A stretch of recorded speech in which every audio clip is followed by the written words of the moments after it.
Welcome to Lockbox, a podcast providing real estate professionals with action items for success. My name is Jeffrey Brogger, and I'm going to be your host. I'm the founder of two real estate marketing and tech companies, STEEZY.Digital and realnurture.io. In this podcast, you'll learn from top 1% real estate and mortgage brokers the exact secrets to their success.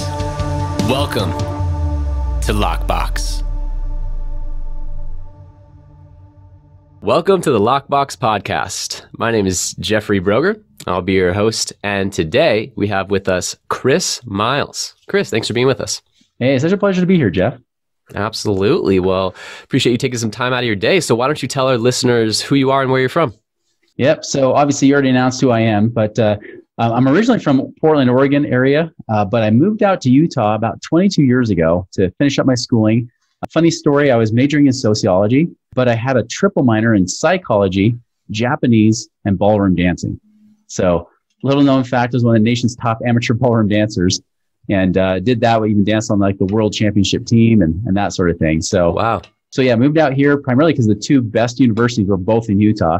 And then I ended up getting married and having a bunch of kids, and I've been stuck here ever since, you know, other than the winters where I go snowbird each winter to get away from the cold, right?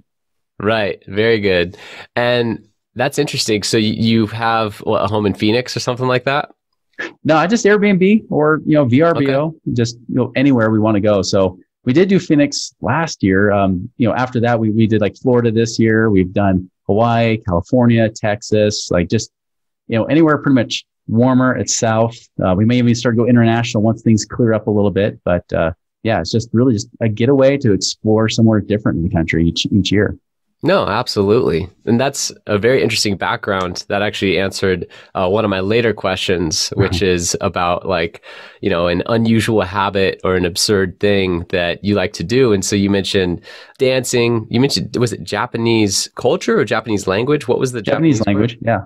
Japanese language? Yeah. I lived in Japan for a couple of years. So yeah. Amazing. I had a trip canceled. We were going to go there during COVID, ended up canceling. Not the worst thing to happen during COVID in the world, but definitely was something I was really looking forward to. My fiance and I were going to go to Japan, eat sushi and just experience culture. And yeah, missed that. We'll be back, but that's really cool. So take me with let me ask you. you this. Okay, maybe not. Yeah. I don't want to be that third wheel. Yeah, you can bring your wife. There you go. What got you into the industry that you're in now? And also, this is a real estate podcast. So how does it relate to real estate? Yeah, it's funny because whatever you try to plan on in your life and you think you've got it all mapped out, it's amazing how life will take you a different course, right? And that was true for me. So I was in college. I was in my senior year. And and I was kind of at the point where I wanted to become a business consultant. So I knew I was going to go get an MBA. I was a sociology major because a lot of sociology majors go into HR or business or something of that nature. Well, I want to be a business consultant, but I thought, well, I don't want to just be someone with a degree. I want to be someone who actually has real life experience in the business world. So I actually took a hiatus from my schooling. I actually quit with one project left to go to get my bachelor's, right? I just dropped out. I said, I'll be back. And I went to try to find where I'd go to be an entrepreneur. The first thing that opened up to me was becoming a financial advisor, right? Like the mainstream traditional person you meet, this AKA salesman in a suit, right? I went that route and I thought it'd be hard. I thought you had to have a finance degree or some financial background. I didn't realize all you had to do is pass a test and, and basically have a heartbeat and you can be there. So a little like real estate in a way where, now granted, real estate, you got to take way more classes. There's way bigger barrier of entry to get into. Just if you were back off the half of those barriers of entry, it's like being a financial advisor, right? Right. Way easier. And so I did that. And the thing is, I loved being an entrepreneur because I want to control my time. I want to control my, my money, really my destiny, to be able to create. So I ended up dropped out of college, never went back. And I was that traditional mainstream real, financial advisor for about 4 years. And I started about the time of the whole 9/11, so right, perfect time to be in the stock market when things are crashing, right? So I did that for 4 years. But it's interesting because after those 4 years, I realized I like evidence. I like to know that things work, and I don't like to just get my head down and be focused on one thing. I like to see the big picture. And I started to realize that when I inherited clients from advisors that had decades of experience, nobody was financially free. And it actually took a friend of mine who actually left my industry to go do real estate investing himself. He actually went and partnered with his dad to do some deals in 2005. And I went to give him a call for, like a little Merry Christmas and Happy New Year 2006. Yeah, and I call him up thinking he's probably broke. He probably tried to do the real estate thing, didn't work out. It was the exact opposite. He's like, Chris, man, we are doing awesome right now. And he's like, in fact, my dad has doubled his income from being a professor at the local university. I was like, wait, you've only been doing it for 4 months. How is that possible? Wait a minute. That's too good to be true, right? As everybody loves to accuse people in the real estate world, It's like, oh, it's not that good. He's like, no, I'm serious. Like, it's amazing what's going on right now. And so we got in this debate about what's better, stocks or real estate, right? And finally he stopped me. He said, Chris, how many of your clients are financially free where they don't worry about money? And I thought about even the ones that were retired, like retired physicians, and they're watching CNN. If you watch CNN, you can never be financially free, right? Because you're just scared all the time if you watch CNN. So I'm like, well, none of them. They're all kind of scared. They're all worried about running out of money, even though they're not even in the stock market sometimes. Right. He said, well, good job, Chris. Way to not help people. He's like, all right, how about this, Chris? Like this, if anybody's got this figured out, it should be you guys as financial advisors. So how many of you guys, including the guys that I know work in your company since the late 70s, how many of you are financially free, not off the commissions you're earning, but actually doing the investing you've been recommending? And I thought about it. I'm like, none. Maybe one guy is in our office. Found out later he wasn't either. He got laid off and he was scrambling for work. He was all, as they say in Texas, all hat and no cattle, right? And so then let me stop you there really, really quick. So to recap that, you were not only studying being a financial advisor, you were an active financial advisor for 4 years. You seemed like a very sharp guy. I'm sure you did very well. And the products that you were selling and the wealth that you were putting into these products that you got to see grow over that 4-year period, and all the clients you had, still no one or very few, maybe one or two, were truly financially free. And financially free to me means that the income from my assets that is produced on a residual basis, taking zero of my energy, exceeds the expenses from living my ideal life, not just my, bare minimum expenses. Bare minimum. Yeah, that's financially independent, right? Yes. But not financially free. None of them were financially free. And then you had this, was it a colleague that brought this to you, the real estate aspect? Okay. Yeah, cool. I actually trained him to be a financial advisor, but then he quit to go do real estate investing. And that's when we were talking 4 months later, when I thought he'd be begging for work. It's the exact opposite. I started begging him to figure out how the heck to do it.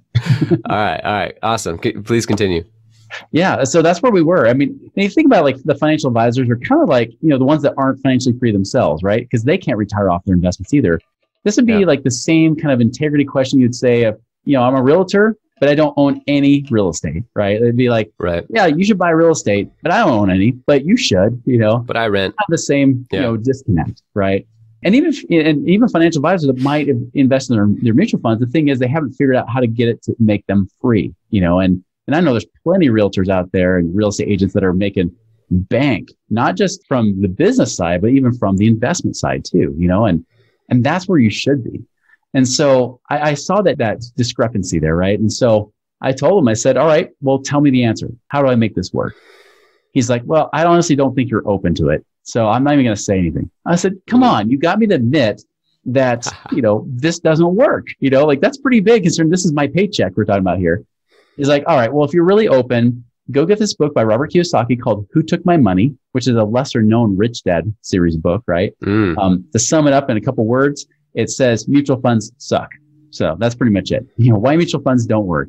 So I got that book. And then he said, and now listen to this AM radio show that has these two real estate investors. Because this is pre-podcast era, right? This is mid 2000s. So they're doing an AM radio show, these two real estate investors talking about how they became financially free in their 20s and 30s, And it was fascinating because they wouldn't even teach strategy.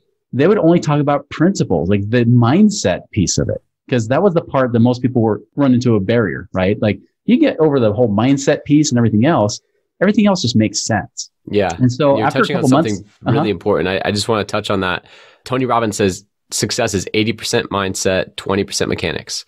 Yes. And I've experienced that to be so true. When your why is so big, you can overcome any how. And so if you have the proper mindset, you're very clear on the why, you're very clear on the fact that this is the way, you have that tenacity, now you're going to figure it out. You don't even necessarily need a mentor, although mentors will save you time, right? Yeah. So you either pay in minutes or mentors. So go ahead. That's right.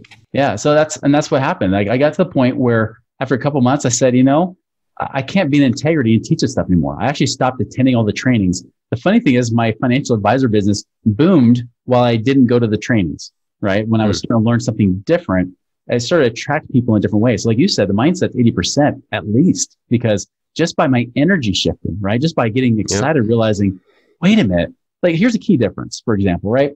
So say that you happen to save up a crap load of money in the market. And by the way, the stock market, the thing that's wrong with it is that the real rate of return of the market is not the average return they keep telling you, like the actual yield, right? Because, for example, if you have $100,000 in the stock market, it crashes 50%, you have $50,000. Now, I used to think, well, if I want to get back to zero, I need to make 50%. But if you have $50,000, whoops, got a little excited there. You got $50,000, right?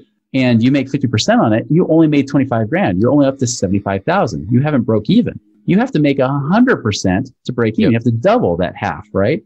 Well, that average rate of return for those 2 years, if you doubled, you lost half and then doubled, is 25% a year, even though your actual yield is zero.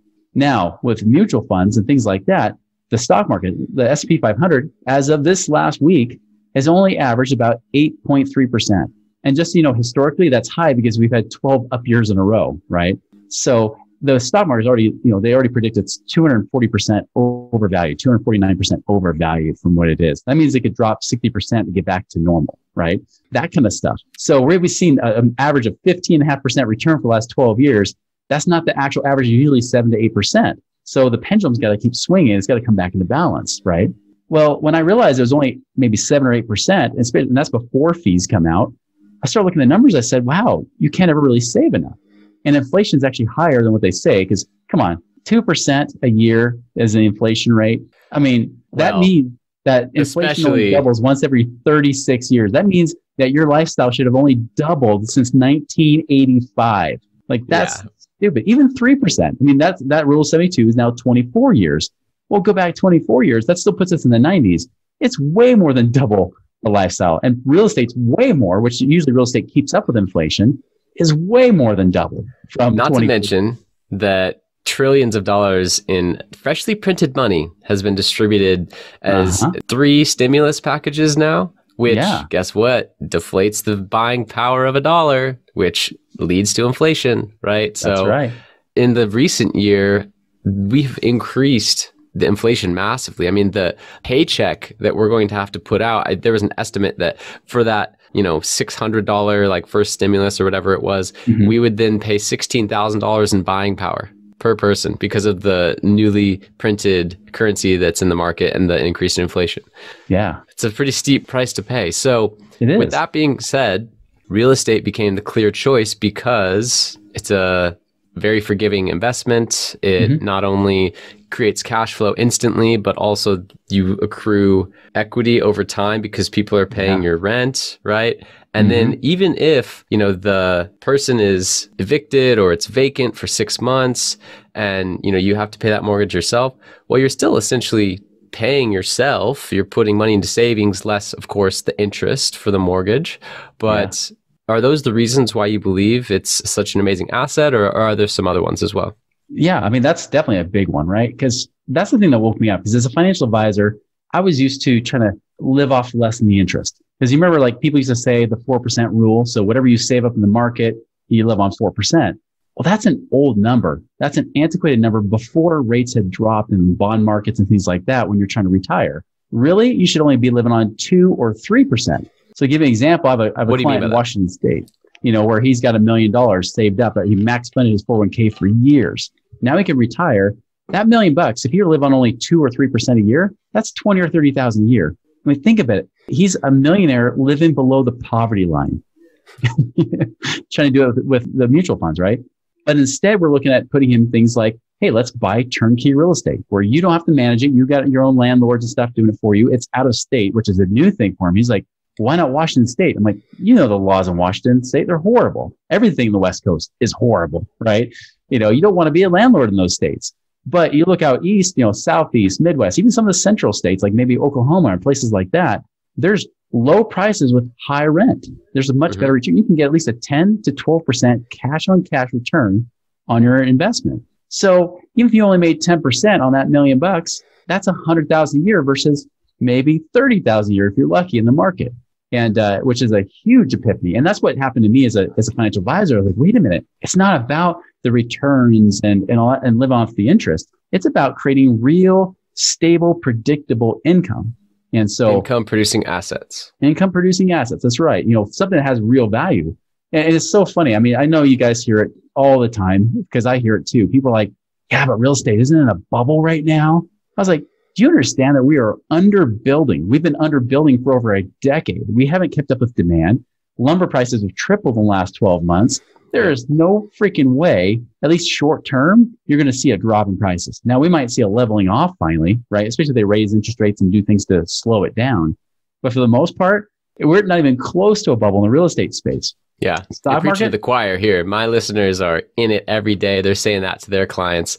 And what I'm thinking they would be saying at this point in the episode is, of course, real estate's the best investment ever. Yeah. That's why I do it every day. My question with this in regards to financial savviness is, what about asset allocation?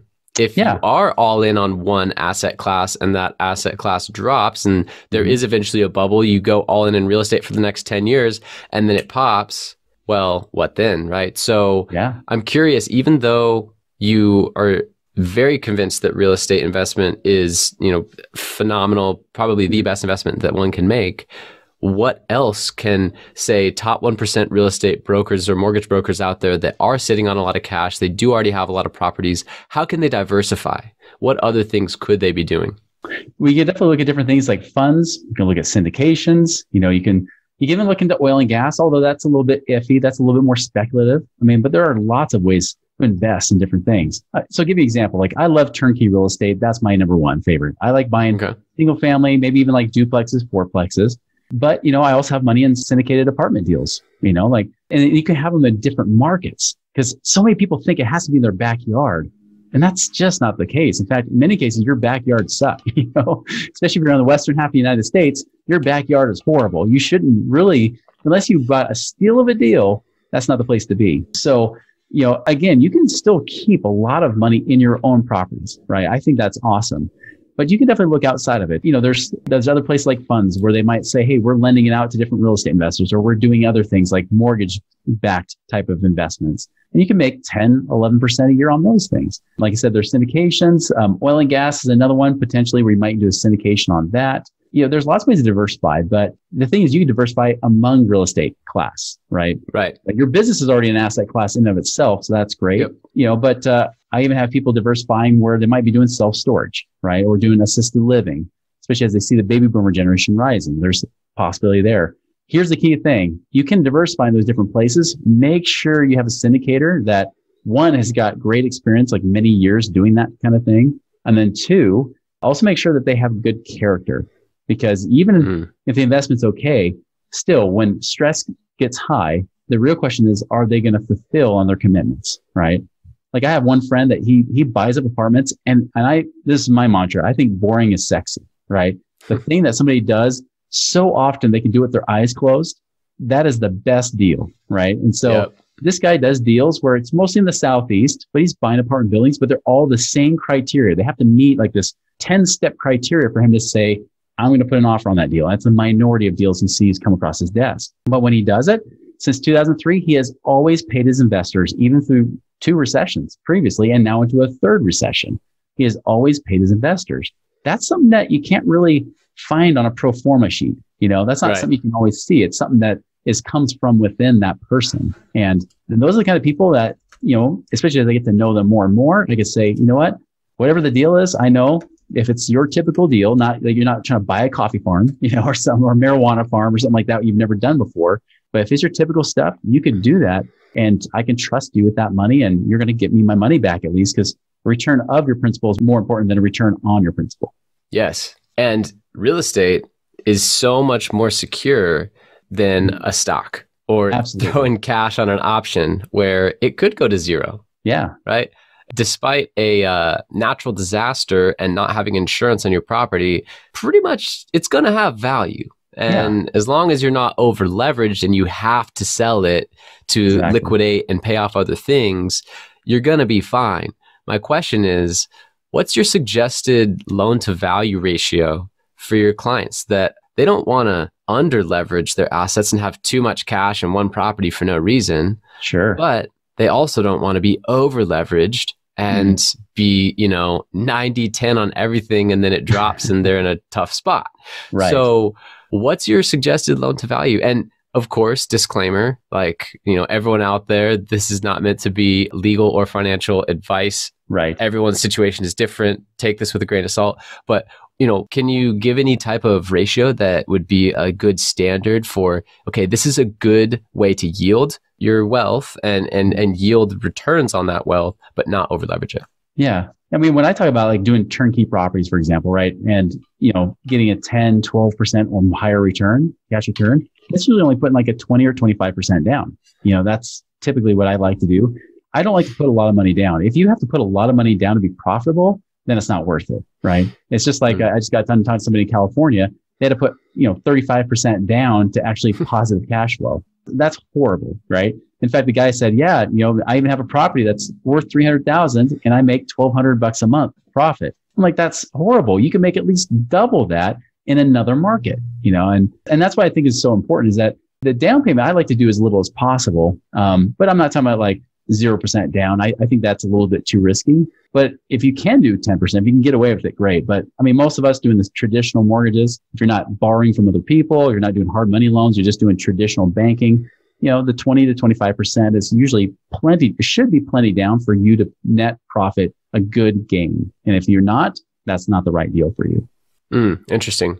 So in regards to that, I have heard that commercial investments, you do need to put additional down and you have to have additional money in the bank for the first few months of rent or repairs. So do you have any insight into that? I had a colleague who just bought 2 fourplexes in Texas, paid somewhere around $400 for it. And he initially went in with a conventional loan, 20%. He thought that was enough, but then they came back and they said he did have to put something like 30% down because it was a commercial. It was 5 units plus, right? So do you have any insight into that? It depends on the lender. Usually it's 25% down for a fourplex like that. And that's very, very typical, 25% down.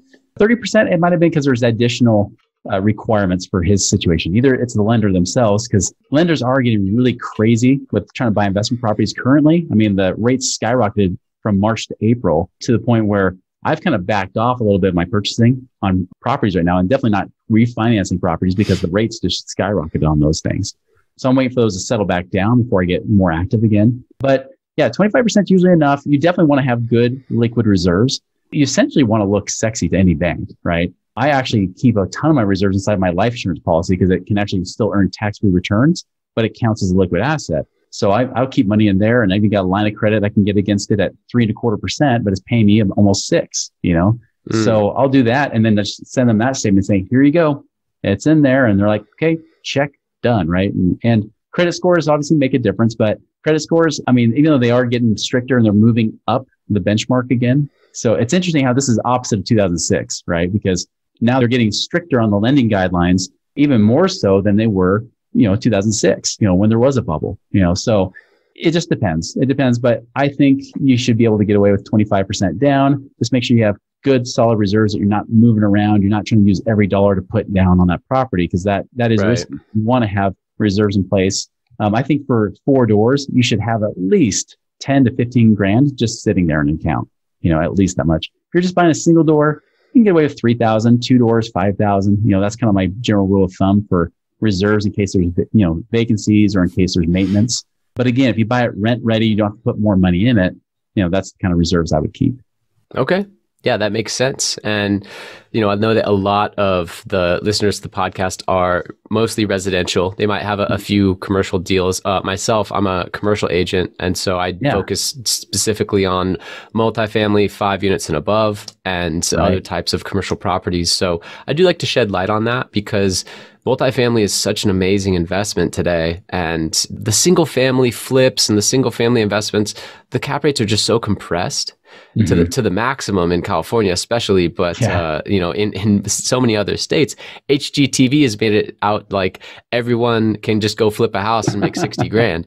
So, and there's the opportunity, because you're gonna have a lot of people falling flat on their face, and that's the deals you want to pick up, you know? Exactly. So, I mean, the point is there's just so much competition in that space, but you know, the multifamily and then some of the other more creative ways to maybe convert like an extended stay hotel into a multifamily or things like that. Those are some really cool opportunities that I like to shed light on. Yeah, there's a lot more going to like the affordable housing arena, right? With this old hotels or motels where they're trying to convert them over to make them into apartments now. And there's lots of cool things that can be happening if you're always forward thinking, saying, all right, where's the need? Where can I create value for people? And where do I solve problems? And that's, if you always have that mindset of how can I serve and solve problems, and that works in business, that works in real estate, it works everywhere. If you always have that mindset, it's so easy to find opportunities. There's an abundance of it.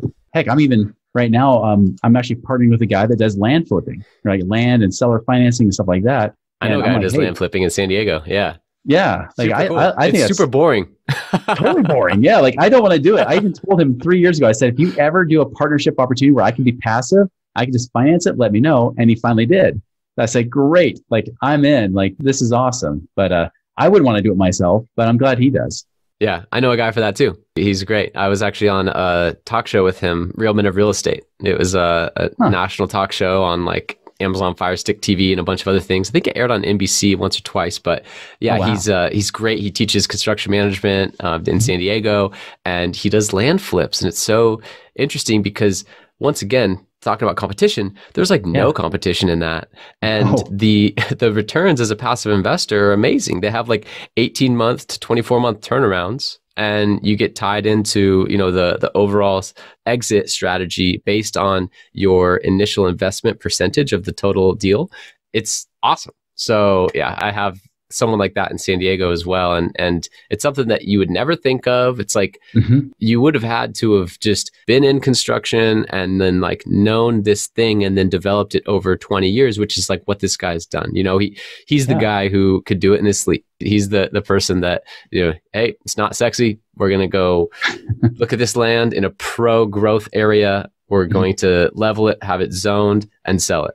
And it's going to take about 18 months. You're going to make X, right? And it's like, that's before all the cosmetics and the paint and the cute stuff is there. But like in and out, done. And he already knows everyone at the city to get it approved fast, right? Like he's just got this machine going. And if you can then just like help essentially provide capital to that existing machine, you know, with it, almost no one else, it's like he's in this blue ocean where there are no other sharks feeding, and he's like this lone shark that you can just help support.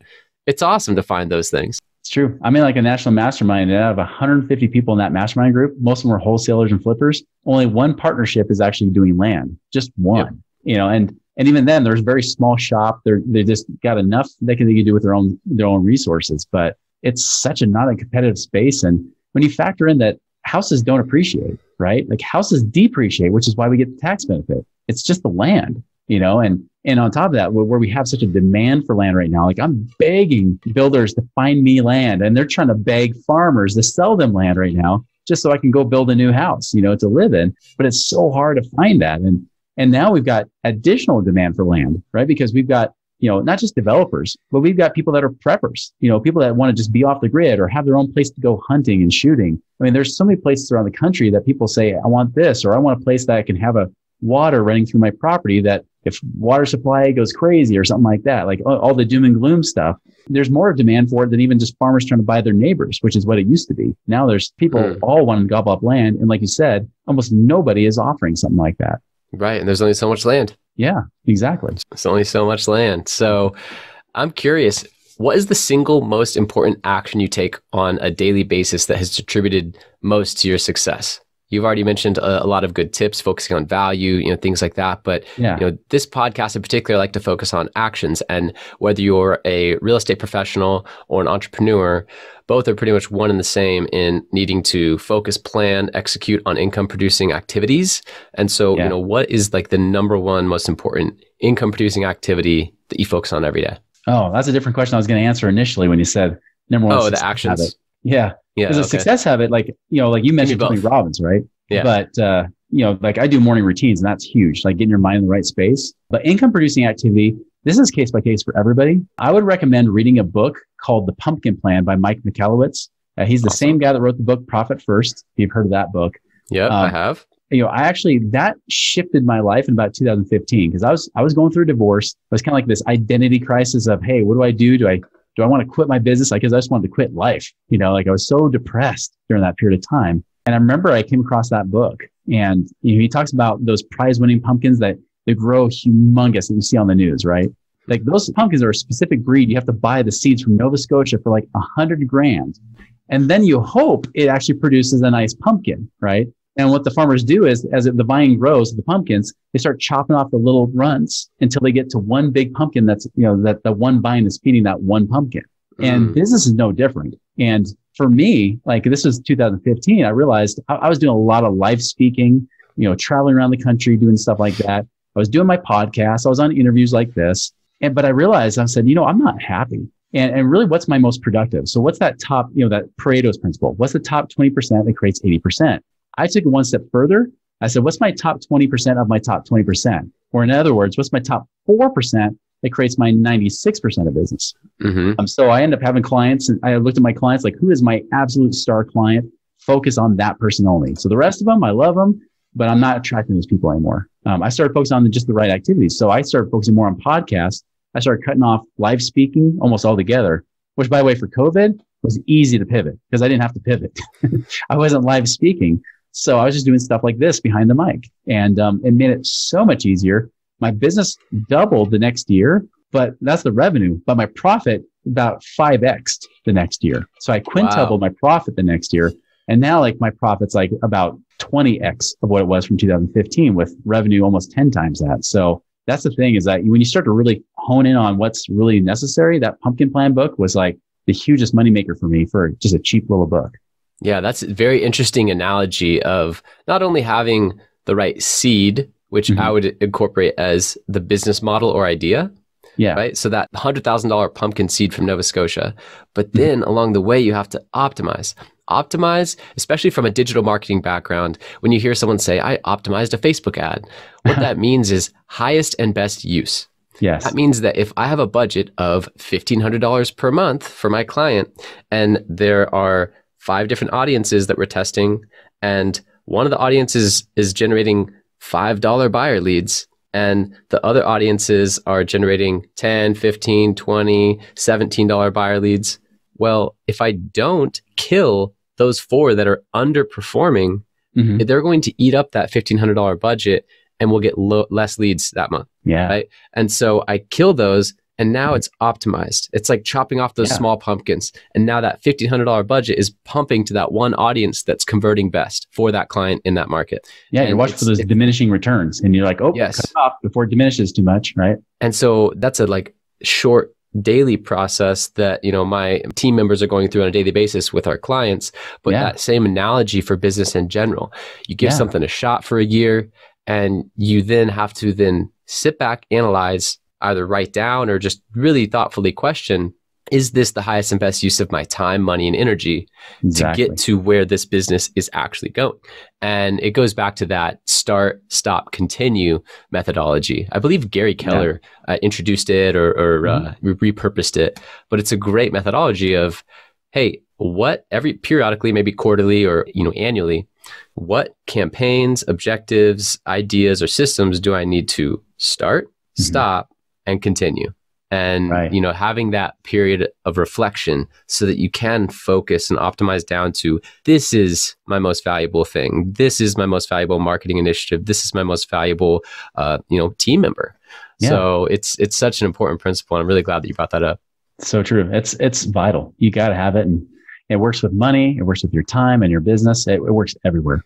And it's honestly hard to do. I've understood the Pareto principle for probably 10 years. And despite that, I find myself at times falling into the habit, or maybe it's just the laziness of, I've already done that. I've already, kind of optimized things. But really, it is an action that needs to be taken consistently. It's like, you got to just put it in your calendar, like reflection. What needs to start, what needs to stop, what needs to continue, because it's so easy to just kind of like rest on your laurels and think everything's working as best as it could possibly work. But I'm an innovator. And so I'm always trying, like, that's just naturally in me. I just always trying to like, how can we do it better? Yeah. And how do you build a better mousetrap, right? Yeah, exactly. Yep. I'm the same way. Yep. I love that. I'm curious about your entrepreneurial journey. So it's easy to listen to this podcast and think, oh, Chris had it figured out from the beginning, very clear path. But in reality, the path to success often has squiggles and setbacks and all kinds of different things. So how has a failure or an apparent failure set you up for later success? Do you have a favorite failure of yours? Oh, I've got several to choose from, but if I pick one, in 2006, I became financially independent, right? I could retire, quote unquote, for the first time. And so money was abundant, just like air. And so I was kind of like wondering what to do because I was 28 years old. I'm like, well, what am I going to be when I grow up? And I knew something like teaching. I love teaching, right? I love inspiring and giving hope. Well, 2007 comes around. There's some guys who are just like me, financially independent, said, hey, let's create a company. Let's teach people how to get out of the rat race. Just like basically, how's the rubber hit the road with like Kiyosaki? Now the funny thing is they were very philosophical, right? But the funny thing is our market were mostly real estate investors back then. So everybody we were talking to were real estate investors and they weren't the good kind of real estate investors. 2007. Yes. They were the gambling kind, the ones that were banking on appreciation, right? Plus my own life, I wasn't tracking my money. I was getting sloppy.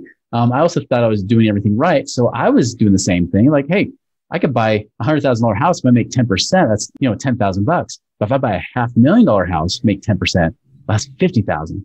So let's go big or go home. Well, I ended up going home and losing my home by 2009.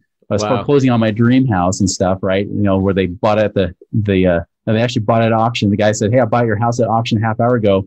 I bought it in cash. Can you get out? And I said, we're about to have a baby next week. We're about to have our fourth child. Can we work something out? So we paid him $2,000 to stay there for 2 weeks, and all that kind of stuff was happening. Like it just hit the fan. So I went from like millionaire to upside down millionaire in just a couple of years, right? Where by 2009, I was over $1 million in debt.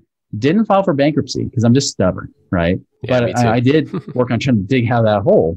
And here's what's interesting. I stopped teaching people about 2008. I stopped teaching about getting out of the rat race because I was back in it. How could I teach something I can't, I'm not practicing, So I started teaching people what I was doing, which was getting resourceful, finding money, right? And people would tell me, they say all the time during the recession, they say, Chris, I wish I could pay you. I just don't have the money. I can't find the money for it. And I said, well, if I can find the money for you, would you pay me? They said, well, yeah, of course. I said, great. Now I wouldn't tell them at the time. I wouldn't say, hey, I'm over $1 million in debt. I'm flat broke. Let me show you how to do this, right? But that's what I was thinking in the back of my mind. I'm like, these guys are in a better position than I'm in. This is hopeful than compared to my own situation. So I'd help them find money, like how to get creative, how to get money, and then use that to either pay off debts or save or whatever it might be, right? On average, I end up showing people how to free up about $34,000 a year. And as a result, people were paying and our business boomed about 2009 to 2010. And it just created this whole new business, right? Out of this would have been crippling. And trust me, like there was mornings that I woke up just panicked, wondering how am I going to get out of this mess? What am I going to do? Right. Even my wife at that time, now my ex-wife, she was saying things like, hey, maybe I should take the kids and move in with my sister so you can figure your stuff out. I wish I'm like, no, that's the worst thing to do is take away my support, right? I mean, it was just miserable. I was even on freaking welfare, like I'm the guy who's supposed to have it all figured out and I'm on welfare, right? I mean, imagine it's the head trip that I was going through. But again, just not giving up, just persistently going each day, one step at a time. Heck, even despite all the collector calls saying that I'm a horrible human being because I have debt and everything and I haven't paid them. I was like, hey, I'll pay you back. I just can't tell you when, but just keep progressing forward. I eventually did pay everybody back, and again, by 2016, I was out of the rat race again, this time much wiser and better of an investor than I was the first time around. Absolutely. Wow. What a learning experience, a 10-year journey, pretty much, from going top of the world, 2007, making all these moves, 2009, and then losing it all. And then 2016, 7 years after that, being better because of it, but having gone through a treacherous journey. And myself, I mentioned like I'm stubborn too. I've been through multiple phases where, I'm trying to bootstrap my businesses and putting ad spend on credit cards and, like paying my contractors and employees, and then like I'm living on credit cards and like just basically racking things up because my business didn't show enough income to get a conventional loan and get capital. And so I had to just make it happen. Yeah. And through that process, there is the option, just go BK. Right. And I know a lot of people have done that, and it was the best solution for them at that time. Right. But for me, I am way too stubborn for that. And so it just, when I get in those situations, I just dig my heels in, pull on my grit that I was born with, and just persist through to no end until every single person is paid back and I'm back in the black. So I can totally resonate with that. And also then you do learn and you develop credibility and you develop a new network and more relationships from that, because, rather than going BK and just like, okay, now start over, you had to get so creative and work so hard to then pay everything back and get there. Well, now you're not only in a stronger place with your network and your income and everything that you've built to get to there, right? But you also are wiser because of it. Absolutely. So I see that as like the biggest benefit and payoff of paying that extra interest over those years that I didn't need to be paying necessarily if I went maybe a different route. But at the end of the day, I learned so much. And now it's like, fingers crossed, I feel like I'll never be in that situation again because of the process that I went through. And now I can be more conservative and wise with my investments. Like that's the loan to value question, right?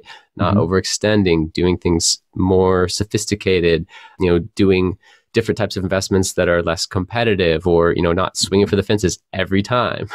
That's right. So that's a really great one. I appreciate you sharing that.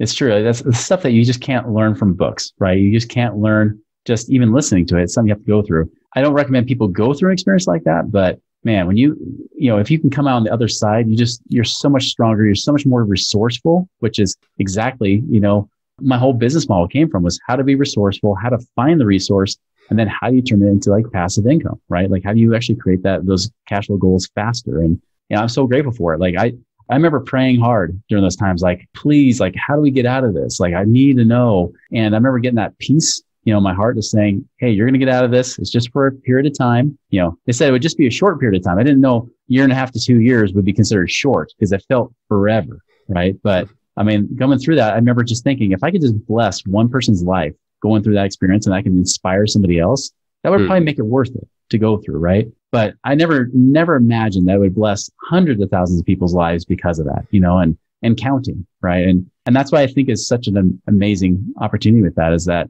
that pain became everybody else's gain. Yep. I read a quote years ago. It said, you're going through your storm right now so that you can help someone else with theirs later. Yeah.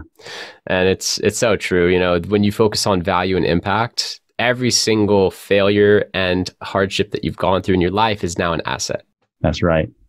So I'm curious, talk about assets and investments. What's the most worthwhile investment you've ever made? And by the way, it can be non-financial. Yeah. I would say the best investment I made was really kind of like what I mentioned briefly earlier, right? That morning ritual, Tony Robbins calls it the hour of power, but focusing on the 3 areas, right?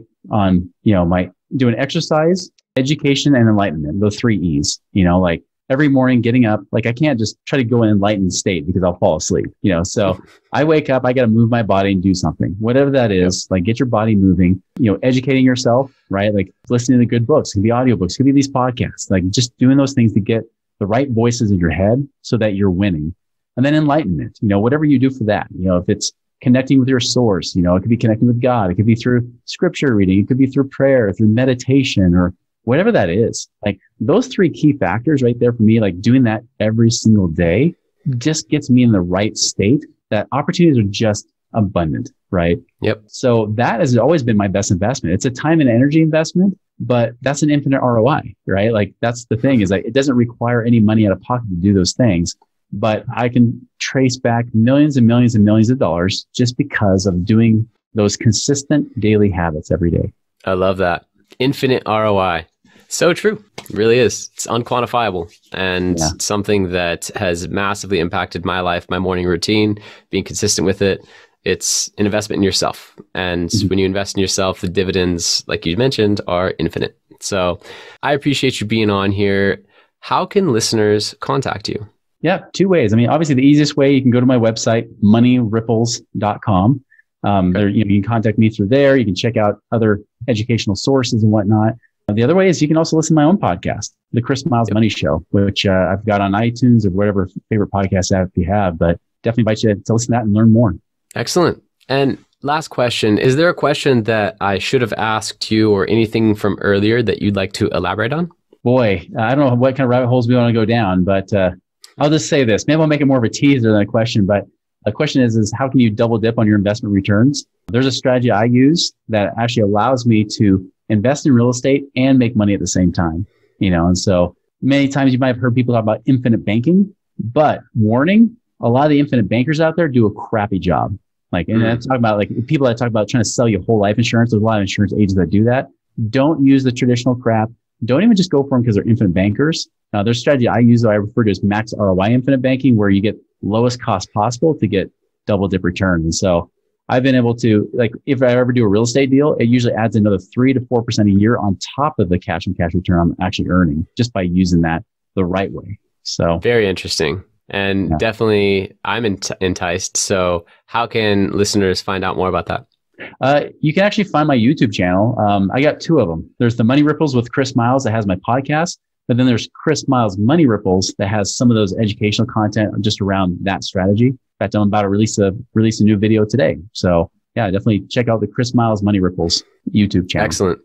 Chris Miles, everyone, thank you so much for being on. Really appreciate it. And, you dropped some amazing knowledge, not only throughout your entrepreneurial journey, but also some really interesting investment strategies and little nuggets that I think is going to be infinitely valuable to our listener base. So thank you.